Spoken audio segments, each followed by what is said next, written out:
Alright guys, welcome back to the channel. Moses Itauma has once again showed why he's the top prospect in all of boxing, stopping Jermaine Franklin in the 5th round. Jermaine Franklin yet another step up for Moses Itauma, but there was no troubles as he progresses to 14-0. Alright, before we dissect this video, if you all could head down the bottom there, like the video, subscribe to the channel, and at the very end, leave all your thoughts in the comments below. Alright, Moses Itauma has once again knocked out his opponent. This time it comes in the 5th round. Jermaine Franklin actually going longer than the last 3 opponents of Moses Itauma combined. Those 3 opponents saw 7 minutes and 42 seconds combined. This one went very close to going 6 rounds, but once again, it was Moses Itauma being dominant from the start to the finish. Didn't drop a round, gets a knockdown in the 3rd round, and then finds the uppercut knockout in the 5th. And let's talk about the build-up to that knockout before we talk about the knockout itself, because it was the work that Moses Itauma did for the first 4 rounds that found that knockout eventually. And I don't think it was that sole uppercut that actually scored the knockdown. I think there was some damage already lingering that made that knockout even more brutal. If we look at the 3rd round, the first knockdown of the fight, Moses Itauma lands a right hook on the top of the head, drops Jermaine Franklin. Jermaine Franklin gets up and survives the round. But what Moses Itauma was doing was lots and lots and lots of body work from probably the late parts of the 2nd round, early parts of the 3rd round, through to the end of the fight, ripping to the body constantly, lefts and right, lefts and right, lefts and right, dropping that guard, and then he was following them all up with right and left hooks, and lots of them actually landed. I believe I saw 2 land clean in that 5th round before the knockout. So those shots there that were landing on the top of the head, that equilibrium that just shakes the brain up, I think led to that knockout being even more brutal. And the bodywork made the guard realistically ineffective, because every single time Moses Itauma was hitting Jermaine Franklin, he was just hitting him where the guard wasn't. And Jermaine Franklin, with basically no sort of output, he wasn't countering, he wasn't attacking, he wasn't throwing anything back at Moses Itauma. Moses Itauma was able to just stay on the front foot and pick him apart. And eventually, when Jermaine Franklin gets in close enough, Moses Itauma with a perfect uppercut, followed up with a right hand, puts him to the floor, and it's just night over. Like, the guy was wobbling all over the place after that uppercut, and that right hand just made sure the deal was done. And if we talk about Moses Itauma today, there was really nothing to critique, because it was dominant, it was aggressive, it was physical, it was on the front foot. Jermaine Franklin really gave nothing in return, and that's probably the biggest criticism of that fight. We're still waiting to see Moses Itauma get hit with a punch. We're still waiting to see somebody take it to Moses Itauma. We're still waiting for Moses Itauma to be on the back foot defending somebody on top of him. And that's the biggest problem with Moses Itauma up until this point in his career. We've got 14 wins, we've got 12 knockouts, we've got no adversity faced, we've got nothing going back at Moses Itauma. And following that fight, you hear Frank Warren saying that by the end of this year, he's going to have a world title fight. I doubt it. I very much doubt it. For me, things aren't going to line up for that to happen. And even if they did, I probably don't want to see it yet. Moses Itauma, every fight's a step up. I think he needs yet another step up. We still need to see this guy, eat a punch. We still need to see this guy go 8, 10 hard rounds. When we built this fight up, it was Jermaine Franklin gave Dillian White a hard time. He gave Anthony Joshua a hard time. He's going to give Moses Itauma a hard time. This fight's going to go the distance. Moses Itauma's going to see that adversity. Well, coming into the fight, I said, it's not going to go 6. I said Moses Itauma wins in 6.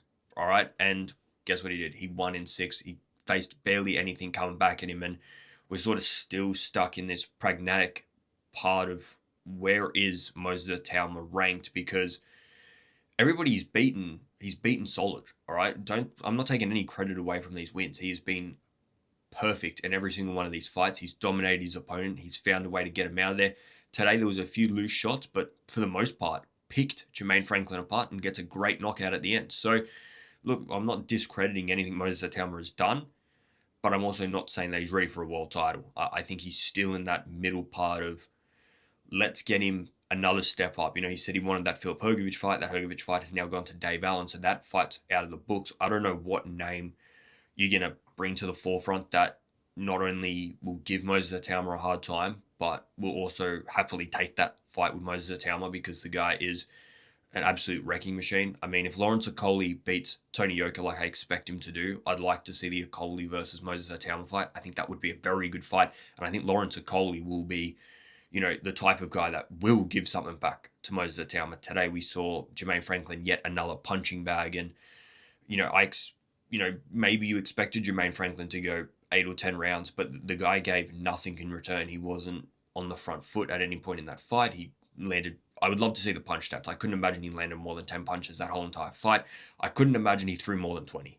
It just wasn't a showing out from Jermaine Franklin. And once again, it took a little bit longer for Moses Itauma today, so at least we got to see him for a few more rounds. But Moses Itauma, I mean, he's a scary, scary dude. And, the reason he's able to get these dominant wins is because of how good he is. And on the front foot, his distance control and being able to pick his punches. I mean, for a 21-year-old, he's an unbelievable fighter, and you can see the boxing IQ that he holds at such a young age. And every fight he gets, he's going to be more and more experienced. And today, he's going to learn something.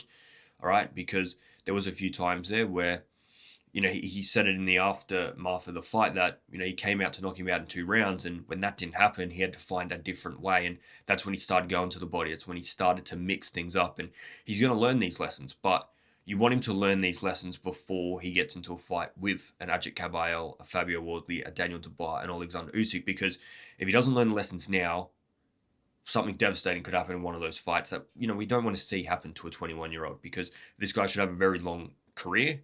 Last thing you want to do is put him underdone, a little bit raw, into one of those mega fights where, he will get found out if there's some kinks in his armor. And I still believe he is finding out those kinks. Today was another great showing by him. Look, I don't want to discredit him. Jermaine Franklin is supposed to be a test. All right, the facts are he did go the distance with White. He did go the distance with Anthony Joshua. He did just get a good win over undefeated Ivan Ditchko. Moses Itauma came in and showed, I don't care about all of those numbers. I'm going to come in here and show my power, show my skill. And he showed it all. He showcased everything that he has today, which is great speed, great power, precision punching, distance control as well. I thought was unbelievable today, because there was a few times there where Jermaine Franklin on the back foot was throwing some wild punches, and somebody with bad distance control on the front foot and being aggressive like that would have got clipped with those, and he was able to move out of the way and then step forward again and keep on Jermaine Franklin. So I don't want to discredit the guy. I still think there's work to do there. Today was a great showing, and he's got a great knockout to show for it. It's another name to add to those books, but I want to see the next step up. All right, I don't really want to see him in a title fight this year. I think these level of, your Hrgović's, I don't know whether is Parker an option? Is Parker somebody we want to see? Do we want to see him in there with another young gun like a Richard Torres Jr. or a Justice Hooney? I mean, if Justice Hooney beats Fraser Clark, is Moses Itauma versus Justice Hooney a fight that we all want to see? You've got to find, the problem with Moses Itauma for me and finding him opponent is people don't want to face him, and it makes things a lot harder, because I'm sure Filip Hrgović would have got an offer to take on Moses Itauma after this fight. I mean, he got the offer probably before he signed the Dave Allen one, and if he's looking at his options, do I take Dave Allen on or do I take Moses Itauma on? There's only one option there, and it's Dave Allen. No offense to Dave Allen.